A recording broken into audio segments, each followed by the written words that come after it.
Hello again. In the previous lesson, we practiced reading function values, intercepts, domain, range, and from graphs. And in this lesson, we will continue reading graphs, but now we'll focus on how the graph behaves. So we will identify where a graph is increasing, decreasing, or constant. Okay. We will also identify maximum and minimum values, and then we will calculate the average rate of change. So let's begin with the quick rules as always. So first of all, increasing values, um, always read the graph from left to right, okay? Always. Increasing values essentially mean y values are rising from the left to the right, okay? So from left to right, y is increasing, okay? From the left to the right, y is increasing. Decreasing means y values are falling from the left to the right. And then constant values mean that the y value is staying the same. Relative maximum, relative maximum refers to the local high point. Relative minimum is the local low point. And absolute maximum or absolute extrema are the highest points overall or the lowest point overall. And then the average rate of change formula is f of b minus f of a divided by b minus a. So we're going to put all of these things, all of these ideas into practice, okay? So the most important habit is this: always read the graph from left to right. That's the most important habit. So let's begin. So the first example I want to look at is example one: identify intervals of behavior. First of all, we're going to use the graph to state where the function is increasing, decreasing, and constant. So again, we read the graph from our left hand to our right hand, okay? From our left to the right.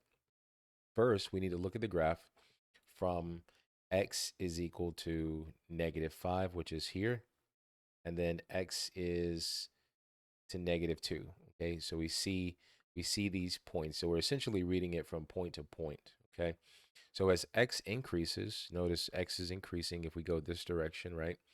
So x is increasing. So from -5 to -2, we see through this interval here, there is an increase, right? Y is increasing. Okay, so it's increasing from 5 to 2.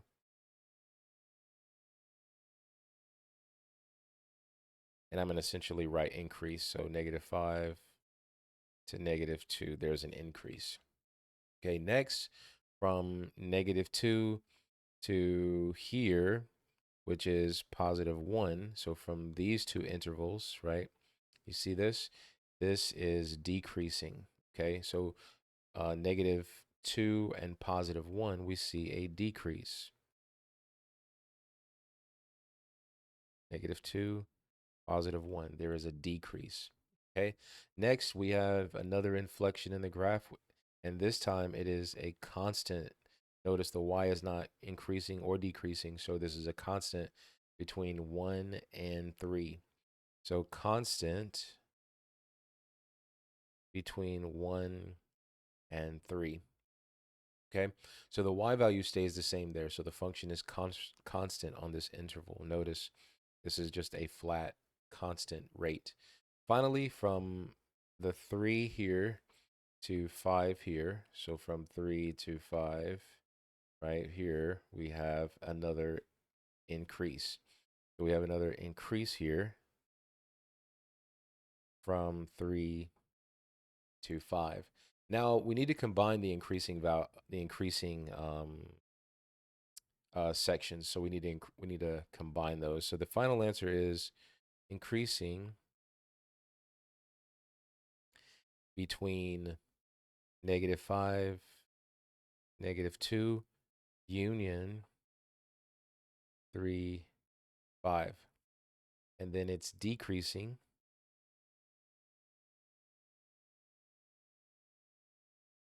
at -2, 1. And then it's constant at 1, 3.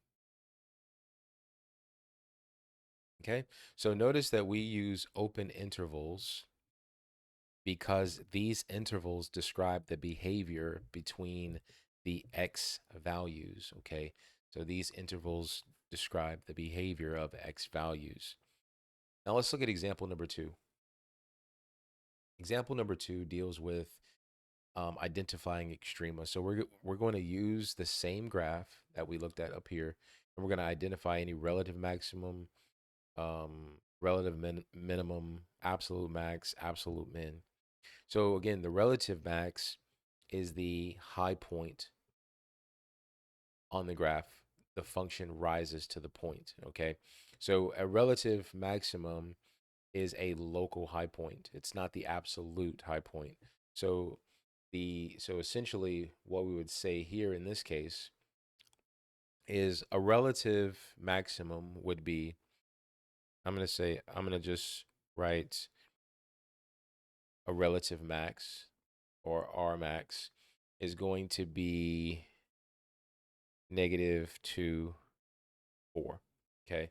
So -2, 4, right, would be a relative max. So it is also the highest point on this entire graph, right? It's the highest point on this entire graph. So we can go ahead and say the absolute max is -2, 4 as well. So notice relative max means essentially all the local high points, and then the absolute max would be the peak high point. Okay. Now look at the lowest part of the graph.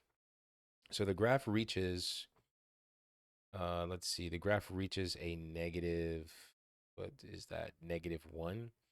So y is -1 at x is equal to 1. Then it stays at y is equal to 1. Excuse me, y is equal to -1 all the way to x equals 3. So the minimum value is not just 1 point, because notice this is a constant right here. So this low point stays low for a while here. And so this is called a flat interval.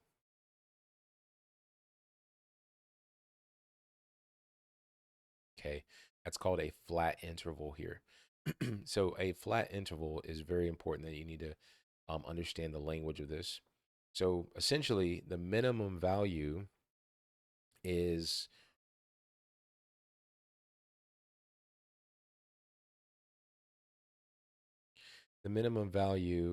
is y equals -1 on 1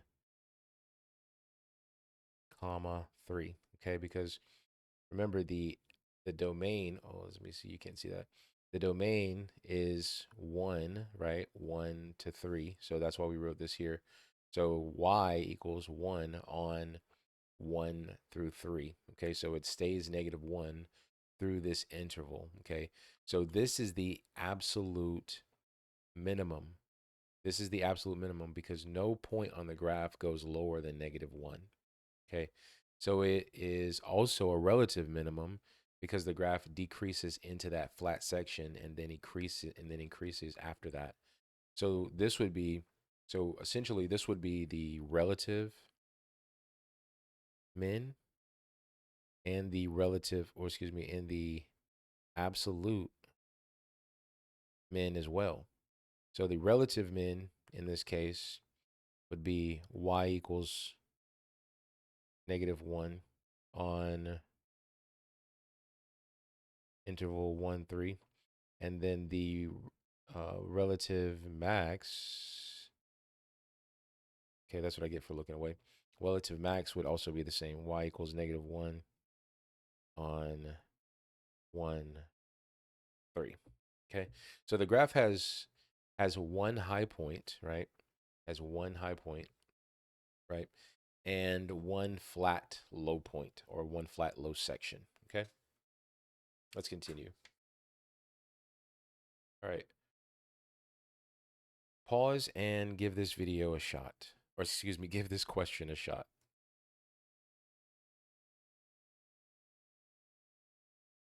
All right, so for this problem, it reads, for f of x equals x squared minus 4x plus 1, find the average rate of change on the interval 1 to 5. Okay, so again, we want to use the formula f of b or the function at b minus the function at a divided by b minus a. That's the average rate of change formula, okay? Now here we have a is equal to 1 and b is equal to 5, okay? So a is equal to 1 and b is equal to 5. Now, first of all, we need to find f of 1 and f of 5. So first of all, let's find f of 1. So we're going to use this equation here. So f of 1 is f of 1 equals 1 squared minus 4 times 1 plus 1 equals 1 minus 4 plus 1 equals, that's negative 3. Negative 3 plus 1 is negative 2. So f at 1 gives an output of negative 2. Next, we want to find f of 5. F of 5 is going to give us 5 squared minus 4 times 5 plus 1. That's 25 minus 20 plus 1. 25 minus 20 is 5 plus 1. 5 plus 1 is going to give me 6, okay? So when when the input is 5, the output is 6. So now we have our values. So now that we have our values, we can essentially figure out what the interpretation of those would be.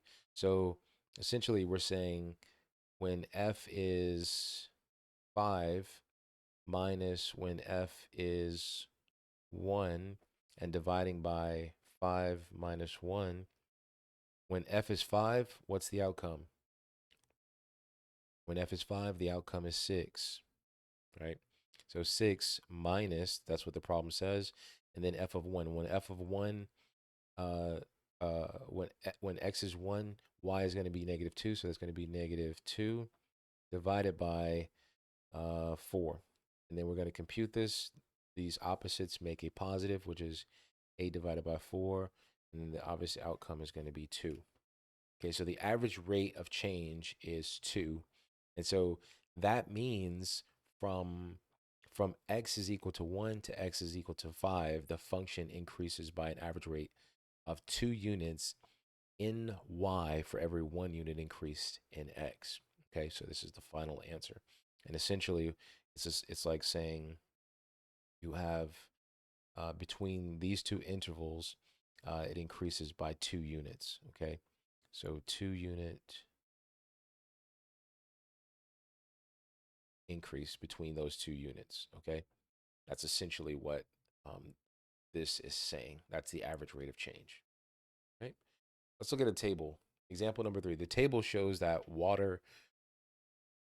The table shows water remaining in a tank. Find the average rate of change from hour 2 to hour 8, and then include the units. So first of all, here's our time interval: 0, 0 hours, 2 hours, 5 hours, 8 hours. And then we have our water interval. We have the water interval written in gallons. That's 900 gallons, 780 gallons, 600 gallons, 420 gallons. We see the decrease in the water total, and then we see an increase in hours. So you get an idea of what's happening in this particular problem. Now, we're told to ask, what is the average rate of change for the hour 2? And the tank in that case was 780 gallons. So in other words, this is saying when when the function is 2 hours, or at 2 hours, the outcome is 780 gallons. When the function is at 8 hours, or when this machine or whatever is running at 8 hours, then the gallon of water is, the amount of water is at 420 gallons. Now let's use the average rate of change formula to compute this. So essentially, remember, the average rate of change formula is f of b minus f of a, subtract b minus a. So f of b is essentially asking us to find the rate of change between these 2 points. So between the points on 2, 8, okay? So 2, 8. That's essentially what we're being asked. So 2, 8 would be f of 8 minus f of 2 divided by 8 minus 2. Okay. Now we already know what the value is, right? So f of 8 is 420. So this would be 420 minus f of 2, which is 780, divided by 8 minus 2. 8 minus 2 is going to give us 6. These subtract to give us negative 360 divided by 6, which is going to give us a negative 60 rate. Okay. So the average rate of change is negative 60 gallons per hour in this question. So again, the negative sign tells us that the amount of water is decreasing, right? So from hour 2 to hour 8, the tank loses water at an average rate of 60 gallons per hour. Okay, 60 gallons per hour. Let's look at a common mistake. So suppose a student says that if a graph increases during part of an interval, then the average rate of change on the whole interval must be positive. So let's explain why this is not always true. All right. So this statement is not always true because the average rate of change essentially only compares the starting value and the ending value. So again, here, look, notice we started at 8, ended at, or excuse me, or started at 2, ended at 8. So it only tests um, a particular starting value and an ending value. That's essentially what it's testing. So again, this statement is not always true because the average rate of change only compares the start value and the end value.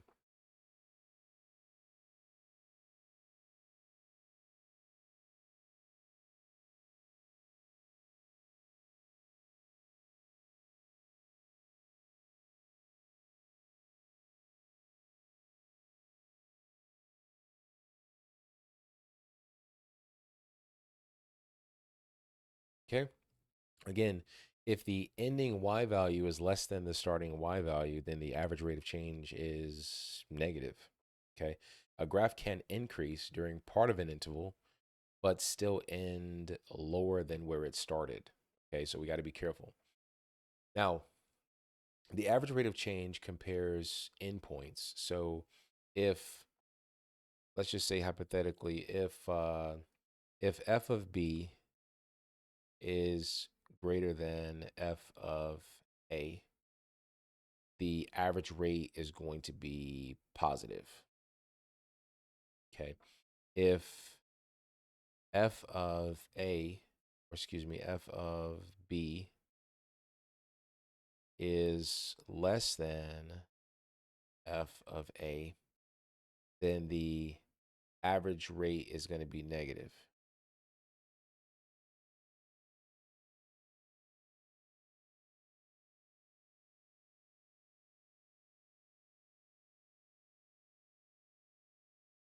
Okay. So local behavior does not always determine the overall uh, rate of change. A function can rise during part of the interval and still have a negative average rate of change overall. Okay. Now, just to recap,